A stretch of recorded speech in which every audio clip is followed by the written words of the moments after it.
Nandito ngayon ang ating food bank delivery truck. So nakita nyo lahat ng linalabas dyan para sa mga tao mamaya.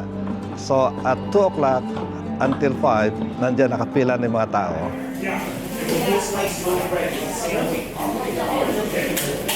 So the people here are really in need, so we try to meet their needs.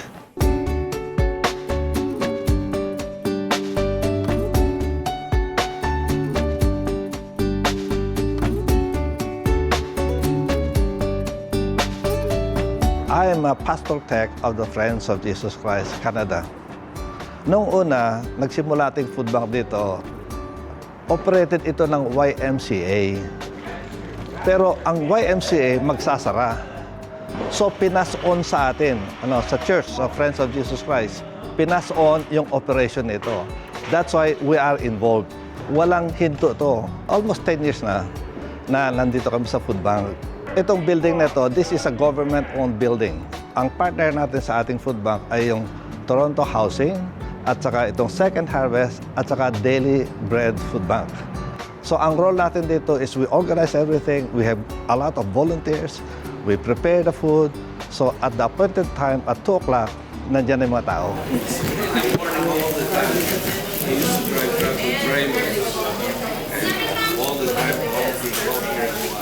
During yung COVID, maraming hindi nagbukas ng food bank. Pero yung ating food bank, bukas yan. Kasi tanong ko sa mga volunteers natin, are you willing to risk your life just to provide food for these people here? Ang sabi nila, yes, Pastor, we are willing.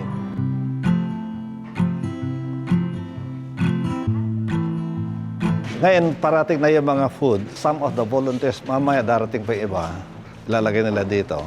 And then, ihiwa-hiwalay yan. So, the process here is that it is as if you are shopping. Nandiyan lahat ng table, nandiyan lahat, meron kang bag, pick whatever you want. May mga volunteers yan, nagbabantay. Depende sa dami ng supply. Kung marami, well, regardless, kung anong gusto mo, kunin mo. Pero madalas, limited ang supply, so meron nagbabantay. Itong mga gulay na ito, hiwa-hiwalay yan, ilalagay sa bag-bag yan. Ito, mga canned goods yan. Ito, meron din doon, mga milk later on, madami. So dito, nakita mo may mga onions, vegetables, may mga fruits, mga oranges yan. Ito mamaya, pagdating ng Daily Bread food bank na truck, puno ito. Punong-puno lahat ito. And so yan ang ginagawa ng mga volunteers, babantayan, siguraduhin lang na hindi naman sobra-sobra ang kukunin nila.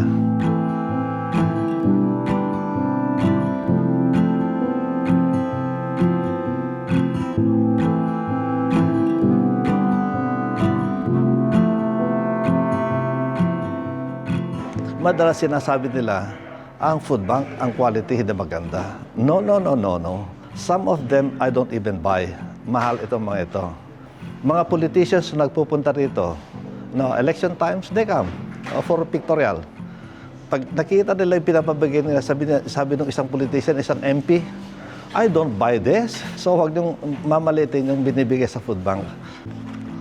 Tulad nito, ang gaganda ito, mga fresh na fresh. Ako hindi ko bumibili ng ganito napakamahal pinibili ko sa maliliit. Ito ang lalaki pack. So ang dami yan. Dumarating sila pag dumarating. Ang daming ito.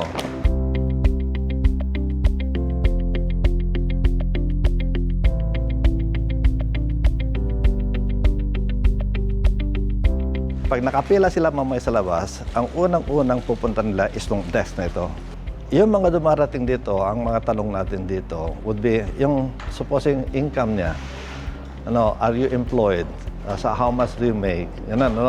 Normally, we would ask them to also show us yung mga slip nila. Pag nakita natin na gano'n, okay, you can be a regular. Ang kagandahan nito, ang kukunin mong pagkain depende sa laki ng pamilya mo. So kung isa lang, well, limited ang makukuha mo. Ngayon kung marami, meron kaming ibang pack, parang family pack ba. So pagdating ng carols, mga juices or something, may nakahanda sa malalaking pamilya. Supposing 5 or 6 or 7, malalaking portion ang makukuha nila kasi mas marami sila.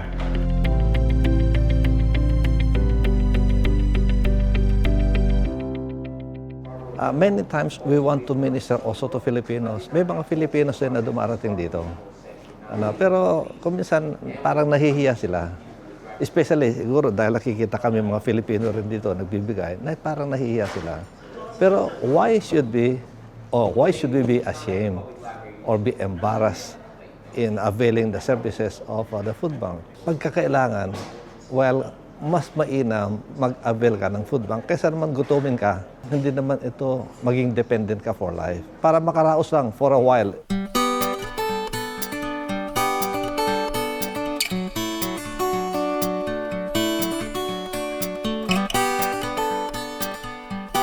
Almost double yung nagpupunta rito because of the economy.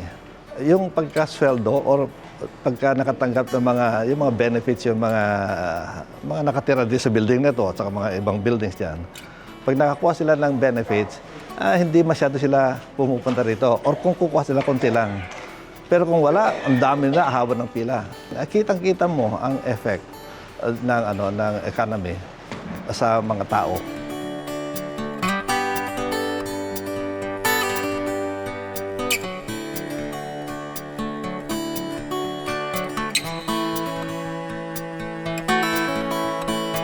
I-check din natin, do you really need food?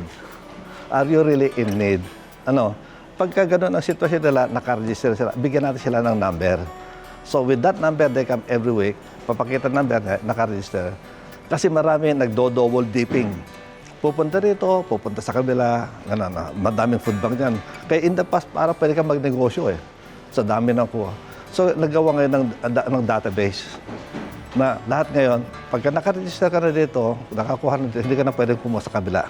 Kung minsan, naka-Mercedes-Benz kung minsan, ang gagandang sasakyan nila. But, you just don't know, maaaring nawala ng trabaho yan. So, when they come here, we just give them, okay, pero limited. In the beginning, ang ating procedure dito, ipapak natin lahat ito. Supposing, 2 piraso nito, 2 pirasong apple, o 2 orange, nakapak na. Pagdating nila, ibibigay lang natin. But the problem there is that parang sinusubo natin sila kahit ayaw nila. So madalas in the past, merong basura sa labas. Tinatapon nila yung ayaw nila. So that's why we came with a system na parang mag-shopping ka na lang. Kung anong gusto mo, yun ang kunin mo. So it's better that way, nakakasave tayo ng mga food. So rather than doing that, nakakatagal, okay, alin na kayo, pasok na lang kayo. Marami sa volunteers natin dito. Well, from the church, mga volunteers dito, and then mga sa community. Sabi na, we also want to pay back. So marami kang blessings, so nandito ko tumutulong. So mga ganyan, so they apply and we check, may mga background checking lang tayo. And if we think that they are fit, then we welcome them. And they can be part of our team here. Ngayon, ang kagandahan kasi ng volunteers, yung iba in-encourage natin, alam niyo bang kasabihan na charity begins at home? So, pag inopen na natin mamaya ito, ang unang-unang magsashop, yung mga volunteers natin, pero limited din. Parang sila din, kasi nakikita na kung buwan ng mga ibang tao, ba't sila hindi? Just to acknowledge their work, the effort nila, so we give them the opportunity, o sige, mauna kayo mag-shop.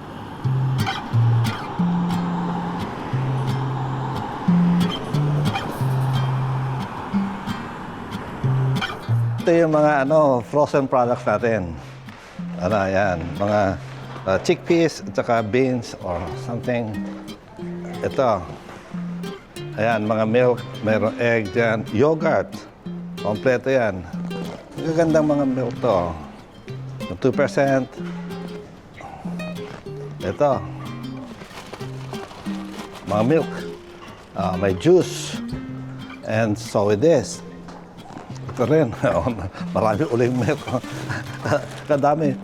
Marami ang darating. So, ito. Yan. May mga pita bread. Ito, mga sausage. May barbecue pa. Sarap, Tapos, ito, butterball. Turkey. And of course, ito, iniinom ko na, the best.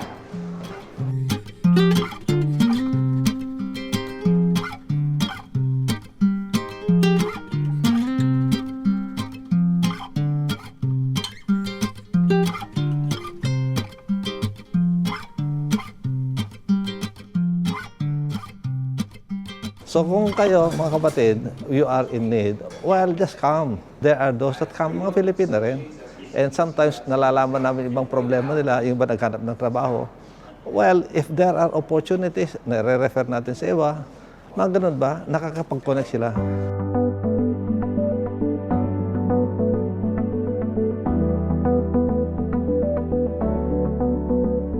Sabi sa Bible nga na man does not live by bread alone. Ito mga ganito lang. But by every word that proceeds from the mouth of God. That's the reason why we have the food bank. I know a lot of people na they've been knocking on doors na parang magkatrabaho lang. Pero wala. Because there was just no opportunity for a job. Mabuti kung sapat-sapat yung nakukuha mo sa gobyerno. Kung meron kang nakukuha sa gobyerno, paano yung mga bagong salta dito? Na pagdating dito, wala man lang trabaho. So, what we do is we open. Sabi, ano ka dito? Pagkain mo, you don't have to worry. Hindi ka dapat magutom, yung mga anak mo hindi dapat magutom. So, kung may kilala kayo ng ganung mga tao, let them avail of a food bank. Maraming food bank dito sa city. Kaya sabi ni Jesus mismo ask and you shall receive. Humingi ka lang, bibigyan ka.